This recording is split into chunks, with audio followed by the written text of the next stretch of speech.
ಈಗೊಂದು breaking news ಇದೆ. ಚಿತ್ರದುರ್ಗ ಜಿಲ್ಲಾ ಉಸ್ತುವಾರಿ ಸಚಿವ ಡಿ ಸುಧಾಕರ್ ಇನ್ನಿಲ್ಲ. ಅನಾರೋಗ್ಯದಿಂದ ಬಳಲ್ತಾ ಇದ್ದ ಸಚಿವ ಡಿ ಸುಧಾಕರ್ ನಿಧನರಾಗಿದ್ದಾರೆ. ಬೆಂಗಳೂರಿನ ಕಿಮ್ಸ್ ಆಸ್ಪತ್ರೆಯಲ್ಲಿ ಸಚಿವ ಡಿ ಸುಧಾಕರ್ ಕೊನೆಯುಸಿರೆಳೆದಿದ್ದಾರೆ. ಮೊಣಕಾಲು ಶಸ್ತ್ರಚಿಕಿತ್ಸೆಗೆ ದಾಖಲಾಗಿದ್ರು ಡಿ ಸುಧಾಕರ್. ಶಸ್ತ್ರಚಿಕಿತ್ಸೆಯ ಬಳಿಕ ಶ್ವಾಸಕೋಶದ ಸೋಂಕು ಕಾಣಿಸಿಕೊಂಡಿತ್ತು. ಮಣಿಪಾಲ್ ಹಾಸ್ಪಿಟಲ್ನಿಂದ ಕಿಮ್ಸ್ ಆಸ್ಪತ್ರೆಗೆ ಅವರನ್ನು ರವಾನಿಸಲಾಗಿತ್ತು. ಆದರೆ ಅಲ್ಲಿ ಚಿಕಿತ್ಸೆ ಫಲಕಾರಿಯಾಗದೆ ಬೆಳಗಿನ ಜಾವ 3:15 ಸುಮಾರಿಗೆ ಸಚಿವ ಡಿ ಸುಧಾಕರ್ ಸಾವನ್ನಪ್ಪಿದ್ದಾರೆ. ಹಿರಿಯೂರು ಕ್ಷೇತ್ರದ ಶಾಸಕರಾಗಿದ್ದರು, ನಂತರ ಸಚಿವರಾಗಿದ್ದ ಡಿ ಸುಧಾಕರ್ ಕಳೆದ ಕೆಲವು ದಿನಗಳಿಂದ ಚಿಕಿತ್ಸೆಯನ್ನು ಪಡ್ಕೊಳ್ತಾ ಇದ್ರು. ಆದರೆ ಚಿಕಿತ್ಸೆ ಫಲಿಸದೆ ಕೊನೆಯುಸಿರೆಳೆದಿದ್ದಾರೆ. ಮಧ್ಯರಾತ್ರಿ ಸುಮಾರು 3:15 ಸುಮಾರಿಗೆ ಸಾವನ್ನಪ್ಪಿದ್ದಾರೆ. ಮೊಣಕಾಲಿನ ಶಸ್ತ್ರಚಿಕಿತ್ಸೆಗೆ ಅಂತ ದಾಖಲಾಗಿದ್ದಾಗ ಶ್ವಾಸಕೋಶದಲ್ಲಿ ಸೋಂಕಿರೋದು ಪತ್ತೆಯಾಗಿದೆ. ನಂತರ ಮಣಿಪಾಲ್ ಹಾಸ್ಪಿಟಲ್ನಿಂದ ಕಿಮ್ಸ್ ಆಸ್ಪತ್ರೆಗೆ ರವಾನಿಸಲಾಗಿದೆ. ಆದರೆ ಚಿಕಿತ್ಸೆ ಫಲಿಸದೆ ಬೆಳಗಿನ ಜಾವ ಸುಮಾರು 3:15 ಸುಮಾರಿಗೆ ಸಾವನ್ನಪ್ಪಿದ್ದಾರೆ.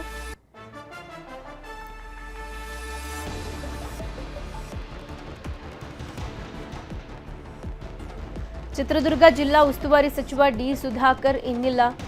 ಶಸ್ತ್ರಚಿಕಿತ್ಸೆಯ ಬಳಿಕ ಶ್ವಾಸಕೋಶದ ಸೋಂಕು ಕಾಣಿಸಿಕೊಂಡಿತ್ತು. ಅಂದರೆ ಮೊಣಕಾಲಿನ ಶಸ್ತ್ರಚಿಕಿತ್ಸೆಗೆ ಅಂತ ಆಸ್ಪತ್ರೆಗೆ ದಾಖಲಾಗಿದ್ದ ಸುಧಾಕರ್ ಅವರಿಗೆ ಶ್ವಾಸಕೋಶದಲ್ಲಿ ಸೋಂಕು ಕಾಣಿಸ್ಕೊಂಡಿತ್ತು. ಮೊದಲಿಗೆ ಮಣಿಪಾಲ್ ಹಾಸ್ಪಿಟಲ್ಗೆ ದಾಖಲಾಗಿದ್ರು ಆಪರೇಷನ್ಗೆ ಅಂತ.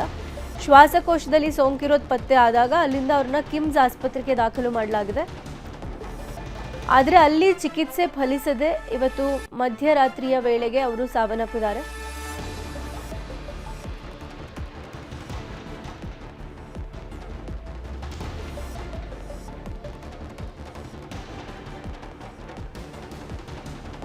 ಈ ಬಗ್ಗೆ ಮತ್ತಷ್ಟು ಮಾಹಿತಿ ಕೊಡ್ತಾರೆ ನಮ್ಮ ರಿಪೋರ್ಟರ್ ವಿನಯ್. ವಿನಯ್, ಏನಾಗಿತ್ತು ಆಕ್ಚುಲ್ ಆಗಿ ಸುಧಾಕರ್ ಅವರಿಗೆ? ಎಷ್ಟು ದಿನಗಳಿಂದ ಹಾಸ್ಪಿಟಲೈಸ್ ಆಗಿದ್ರು? ವೀಣಾ, ಏನು ಚಿತ್ರದುರ್ಗ ಜಿಲ್ಲಾ ಉಸ್ತುವಾರಿ ಸಚಿವರು ಹಾಗೂ ಯೋಜನಾ ಮತ್ತು ಸಾಂಖ್ಯಿಕ ಇಲಾಖೆಯ ಸಚಿವರಾಗಿರ್ತಕ್ಕಂಥ ಡಿ ಸುಧಾಕರ್ ಅವರು ಕಳೆದ 1 ತಿಂಗಳಿಂದಲೂ ಕೂಡ ಆಸ್ಪತ್ರೆಯಲ್ಲಿ ಚಿಕಿತ್ಸೆಯನ್ನ ಪಡಿತಾ ಇದ್ರು. ಯಾಕೆ ಅಂತ ಹೇಳಿದ್ರೆ ಅವರು ಮೂಲದಲ್ಲಿ ಅವರು ಮೊಣಕಾಲು ನೋವು ಚಿಕಿತ್ಸೆಗಾಗಿ ಮಣಿಪಾಲ ಆಸ್ಪತ್ರೆಯನ್ನ ಸೇರಿದ್ರು. ಬೆಂಗಳೂರಿನ ಮಣಿಪಾಲ ಆಸ್ಪತ್ರೆಯಲ್ಲಿ ಮೊಣಕಾಲು ಚಿಕಿತ್ಸೆ ಆಗಿದ್ದ ಬಳಿಕ ಅವ್ರಿಗೆ ಶ್ವಾಸಕೋಶದ ಸಮಸ್ಯೆ ಎದುರಾಗಿತ್ತು. ಆ ಕಾರಣಕ್ಕಾಗಿ ಚಿಕಿತ್ಸೆ ಮುಂದುವರೆದಿತ್ತು. ಆದ್ರೆ ಆ ಶ್ವಾಸಕೋಶದ ಸೋಂಕಿನ ಸಮಸ್ಯೆ ಉಲ್ಬಣಿಸಿದ್ರಿಂದ ಚಿಕಿತ್ಸೆಗೆ ಗಂಭೀರ ಪರಿಸ್ಥಿತಿ ಇದ್ದಿದ್ರಿಂದ ಅಲ್ಲಿಂದ ಕಿಮ್ಸ್ ಆಸ್ಪತ್ರೆಗೆ ಅವರನ್ನ ರವಾನೆ ಮಾಡಿ ಉನ್ನತ ಚಿಕಿತ್ಸೆಯನ್ನು ಕೂಡ ಕೊಡಿಸಲಾಗ್ತಾ ಇತ್ತು. ಕಳೆದ 1 ತಿಂಗಳಿಂದಲೂ ಕೂಡ ಅವರಿಗೆ ಹೆಚ್ಚಿನ ಚಿಕಿತ್ಸೆಯನ್ನ ಕೊಡಿಸ್ಲಿಕ್ಕೆ ಎಲ್ಲಾ ತರದ ತಯಾರಿಗಳು ಕೂಡ ಮತ್ತೆ ಪ್ರಯತ್ನಗಳು ಕೂಡ ನಡೆದಿತ್ತು.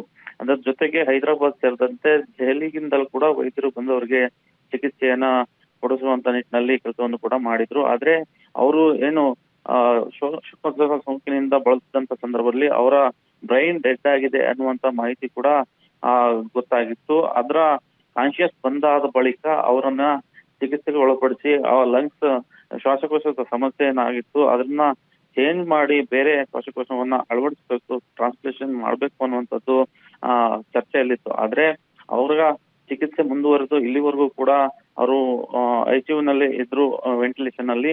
ಆದ್ರೆ ಇವತ್ತು ಚಿಕಿತ್ಸೆ ಫಲಕಾರಿಯಾಗದೆ ಬೆಳಗಿನ ಜಾವ 3:15 ಸುಮಾರಿಗೆ ಅವರು ಕೊನೆಯುಸಿರೆಳೆದಿರತಕ್ಕಂಥದ್ದು ಆಸ್ಪತ್ರೆಯ ಮೂಲಗಳಿಂದ ಈಗ ನಮಗೆ ತಿಳಿದು ಬಂದಿರತಕ್ಕಂಥದ್ದು. ವೀಣಾ, ವಿನಾಯಕ್, ಇನ್ನು ಅವರು ಮೊಣಕಾಲು ಚಿಕಿತ್ಸೆಗೆ ಅಂತ ದಾಖಲಾಗಿದ್ರಲ್ಲ ಹಾಸ್ಪಿಟಲ್ಗೆ ಮೊದಲು ಆಪರೇಷನ್ಗೆ ಅಂತ, ಮೊಣಕಾಲಿಗೆ ಏನಾಗಿತ್ತು? ಏನಾದ್ರೂ ಪ್ರಾಬ್ಲಮ್ ಇತ್ತಾ? ಆಕ್ಸಿಡೆಂಟ್ ಆಗಿತ್ತಾ? ಆ ಥರದ್ದು ಏನಾದ್ರೂ ಸಮಸ್ಯೆ ಇತ್ತಾ? ವೀಣಾ, ಏನು ಅವರು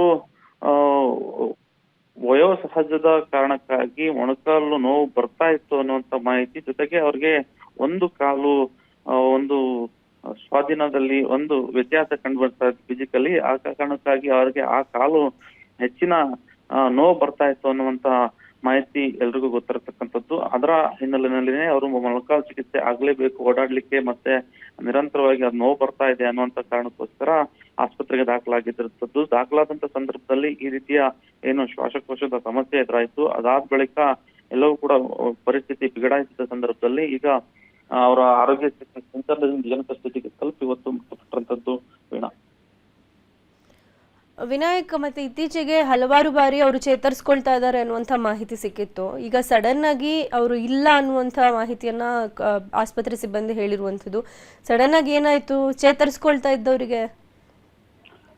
ವೀಣಾ, ಏನು ಅವರು ಆಸ್ಪತ್ರೆಗೆ ದಾಖಲಾದಂತ ಸಂದರ್ಭದಲ್ಲಿ ಪ್ರಾರಂಭದಲ್ಲಿ ಶಸ್ತ್ರಚಿಕಿತ್ಸೆ ಆದ ಬಳಿಕ ಶ್ವಾಸಕೋಶದ ಸಮಸ್ಯೆ ಎದುರಾಯಿತು, ನಿಮೋನಿಯಾ ಆಗಿದೆ ಅನ್ನುವಂತ ಮಾಹಿತಿ ಹೊರಬಿತ್ತು. ಅದಾದ ಬಳಿಕ ಅವರ ಆರೋಗ್ಯ ಸ್ಥಿತಿ ದಿನದಿಂದ ದಿನಕ್ಕೆ ಬಿಗಡಾಯಿಸ್ತಾನೆ ಹೋಯ್ತು. ಒಂದಲ್ಲ ಒಂದು ರೀತಿಯ ಸಮಸ್ಯೆ ಎದುರಾಯ್ತಾ ಹೋಯ್ತು. ಹಾಗಾಗಿ ಆ ಲಂಗ್ಸ್ ಅಲ್ಲಿ ಏನು ಸರಿಯಾದ ಉಸಿರಾಟಕ್ಕೆ ಪ್ರತಿಕ್ರಿಯೆ ನೀಡ್ತಾ ಇಲ್ಲ, ಸ್ಪಂದಿಸ್ತಾ ಇಲ್ಲ ಅನ್ನುವಂತ ವಿಷಯ ಏನಿತ್ತು. ಹಾಗಾಗಿನೇ ಆ ಲಂಗ್ಸ್ ಅನ್ನ ಚೇಂಜ್ ಮಾಡಬೇಕು ಅನ್ನುವಂಥದ್ದು ವೈದ್ಯರಲ್ಲಿ ಮತ್ತು ಕುಟುಂಬಸ್ಥರಲ್ಲಿ ಚರ್ಚೆ ನಡೆದಿತ್ತು.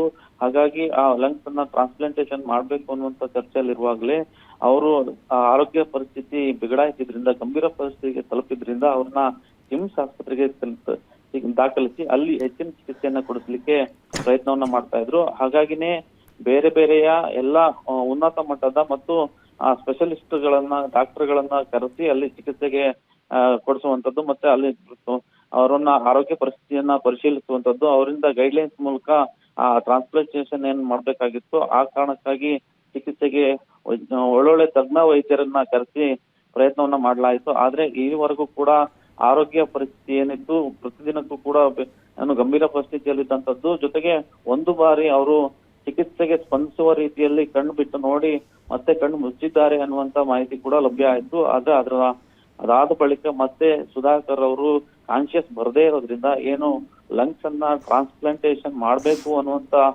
ಚರ್ಚೆ ಇತ್ತು, ಅದು ಆಗ್ಲೇ ಇಲ್ಲ. ಹಾಗಾಗಿ ಅವ್ರಿಗೆ ಚಿಕಿತ್ಸೆ ಮುಂದುವರಿತಾನೆ ಹೋಯ್ತು.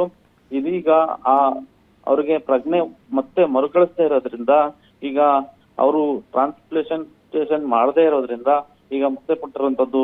ವೀಣಾ, ಇನ್ನು ಹಾಸ್ಪಿಟಲ್ ನಲ್ಲಿ ಅವ್ರ ಸಂಬಂಧಿಕರು ಯಾರಿದ್ರು, ಅವ್ರ ಕುಟುಂಬಸ್ಥರಿದ್ರ ಅಥವಾ ಈಗ ಬರ್ತಾ ಇದಾರ, ಮಾಹಿತಿ ಹೋಗಿದ್ಯಾ?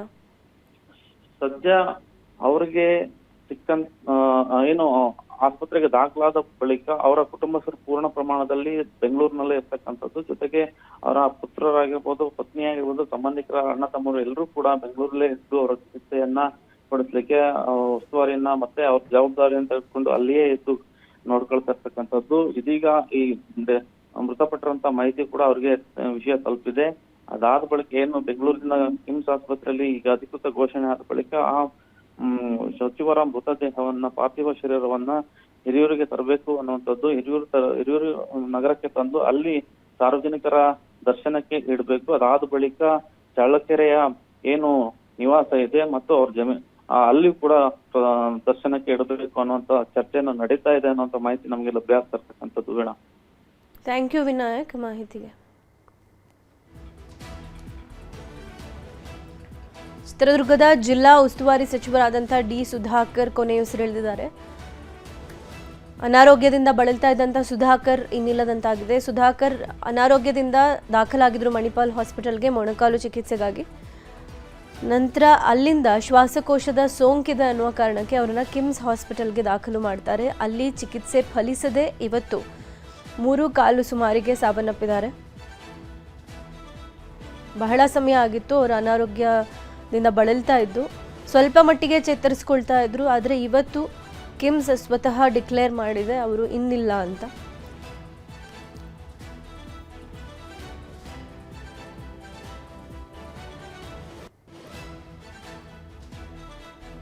ಕಳೆದ ಹಲವಾರು ದಿನಗಳಿಂದ ಅವರು ಹಾಸ್ಪಿಟಲೈಸ್ ಆಗೇ ಇದ್ರು, ಚಿಕಿತ್ಸೆ ಪಡ್ಕೊಳ್ತಾ ಇದ್ರು. ಆದರೆ ಇವತ್ತು ಮಧ್ಯರಾತ್ರಿ 3:15 ಇನ್ನಿಲ್ಲದಂತಾಗಿದ್ದಾರೆ. ಕಿಮ್ಸ್ ಹಾಸ್ಪಿಟಲ್ ಅಧಿಕೃತವಾಗಿ ಅನೌನ್ಸ್ ಮಾಡಿದೆ, ಆನರಬಲ್ ಮಿನಿಸ್ಟರ್ ಡಿ ಸುಧಾಕರ್ ಅವರು ಇನ್ನಿಲ್ಲ ಅಂತ.